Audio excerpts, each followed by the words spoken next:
नई दिल्ली, 17 जनवरी 2026। दिल्ली विधानसभा की कार्यवाही से जुड़ी ऑडियो वीडियो रिकॉर्डिंग पर आई फॉरेंसिक रिपोर्ट के बाद राजधानी की राजनीति में घमासान मच गया है। विधानसभा अध्यक्ष विजेंद्र गुप्ता, भारतीय जनता पार्टी और आम आदमी पार्टी आमने सामने हैं।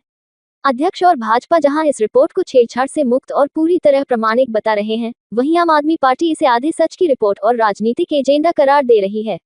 विवाद का केंद्र 6 जनवरी को विधानसभा में हुई उस बहस की वीडियो क्लिप है, जिसमें सिख गुरुओं से जुड़े कथित आपत्तिजनक शब्दों के इस्तेमाल को लेकर आरोप लगाए जा रहे हैं। विधानसभा अध्यक्ष विजेंद्र गुप्ता ने प्रेस वार्ता में कहा कि फॉरेंसिक साइंस लेबोरेटरी की रिपोर्ट ने साफ कर दिया है कि विधानसभा की ऑडियो वीडियो रिकॉर्डिंग और वर्बेटिम रिकॉर्ड पूरी तरह असली हैं और इनमें किसी भी तरह की एडिटिंग या छेड़छाड़ नहीं हुई है। उनके मुताबिक फ्रेम टू फ्रेम जांच में वीडियो और लिखित रिकॉर्ड पूरी तरह मेल खाते पाए गए हैं। उन्होंने आरोप लगाया कि विधानसभा के सर्वसम्मत निर्णय के बावजूद पंजाब में समानांतर फॉरेंसिक जांच कराई गई, एफआईआर दर्ज हुई और रिपोर्ट जारी की गई, जिससे पूरी प्रक्रिया की मर्यादा पर सवाल खड़े होते हैं। उन्होंने ये भी स्पष्ट किया कि जालंधर कोर्ट का आदेश केवल अंतरिम है और अंतिम सत्य तय नहीं करता। इस मामले में अध्यक्ष ने सीबीआई जांच के संकेत भी दिए हैं।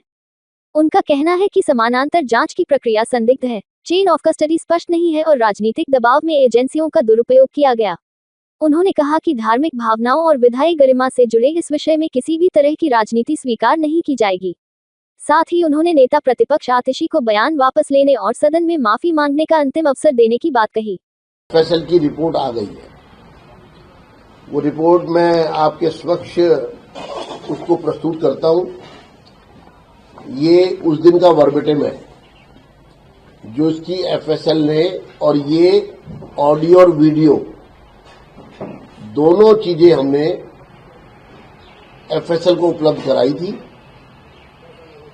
और उसकी एक डिटेल्ड इंक्वायरी हुई है विद प्रोसीजर और सारे फैक्ट्स को ध्यान में रखकर और नियम और कानून से।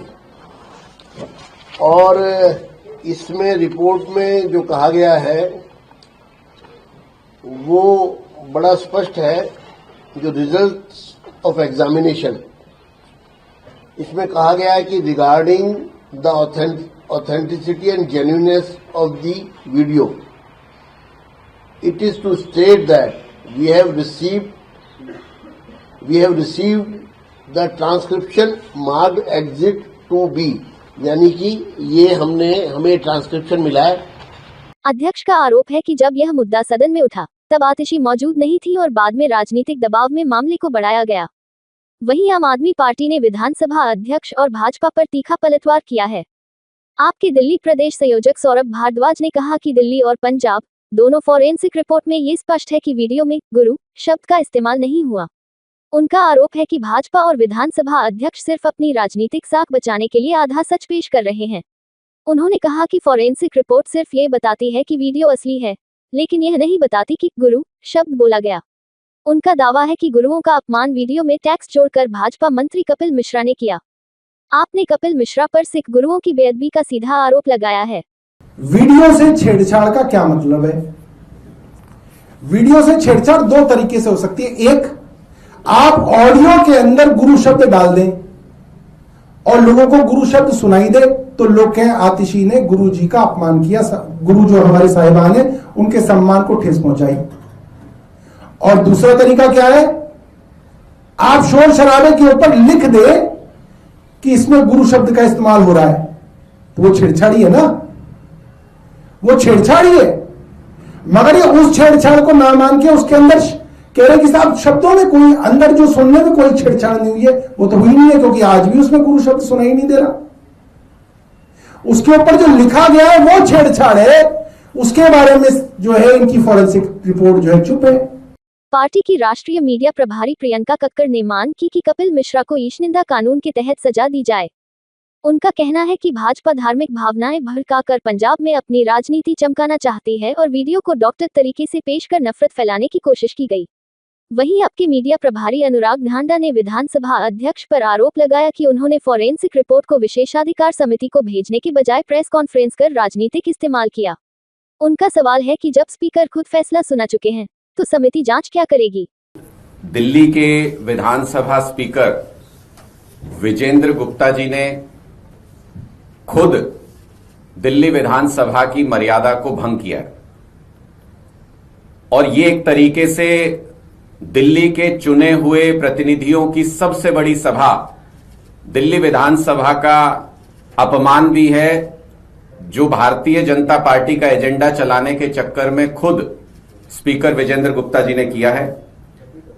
प्रिविलेज कमेटी को फॉरेंसिक जांच की रिपोर्ट भेजने की बजाय स्पीकर साहब उसे तोड़ मरोड़कर उसका राजनीतिक इस्तेमाल करने के लिए आज मीडिया के सामने आए।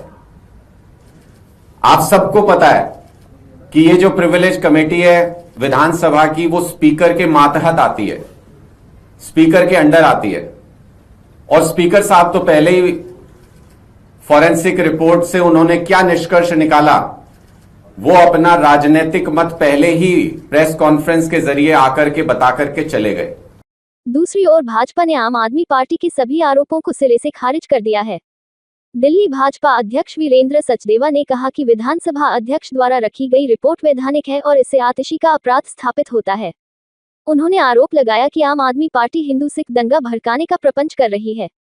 भाजपा का कहना है कि सिख संगठनों में भी इस मुद्दे को लेकर रोष है और आतिशी को माफी मांगनी चाहिए, संवैधानिक कार्रवाई झेलनी चाहिए और सदन से निलंबित किया जाना चाहिए। भाजपा प्रवक्ताओं का दावा है कि जांच में ये प्रमाणित हुआ है कि वीडियो में कुत्तों और गुरुओं दोनों शब्दों का प्रयोग किया गया है और आम आदमी पार्टी भ्रम फैलाकर अपना अपराध छिपाने की कोशिश कर रही है। जिस जालंधर कोर्ट के ऑर्डर का वो जिक्र कर रहे हैं, वो केस किस नाम से है? State versus Meta INC corporation. और उस केस में कपिल मिश्रा या किसी और पार्टी को दोषी ठहराया ही नहीं गया। अगर आप उस केस को देखेंगे तो उसमें सोशल मीडिया प्लेटफॉर्म्स को दोषी ठहराया गया है। इस पूरे विवाद के केंद्र में दो सवाल हैं। पहला, क्या वीडियो से छेड़छाड़ हुई, जिस पर फॉरेंसिक रिपोर्ट कहती है कि नहीं हुई, और इस बात से आम आदमी पार्टी भी सहमत है। दूसरा और सबसे बड़ा सवाल यह है कि क्या वीडियो में गुरु शब्द बोला गया। इस पर आम आदमी पार्टी इनकार कर रही है, भाजपा दावा कर रही है और फॉरेंसिक रिपोर्ट इस शब्द पर कोई सीधी टिप्पणी नहीं करती। यही विरोधाभास इस राजनीतिक संग्राम की जड़ बन गया है। अब मामला सिर्फ एक वीडियो क्लिप तक सीमित नहीं रहा। ये राजनीतिक टकराव, धार्मिक संवेदनशीलता, संवैधानिक मर्यादा, जांच एजेंसियों की भूमिका और अभिव्यक्ति की सीमाओं जैसे बड़े सवालों से जुड़ चुका है। आने वाले दिनों में ये साफ होगा कि क्या इस मामले में सीबीआई जांच होती है, क्या फॉरेंसिक रिपोर्ट कोर्ट में पेश की जाती है, या फिर यह पूरा विवाद सिर्फ सियासी बयानबाजी तक सिमट कर रह जाता है।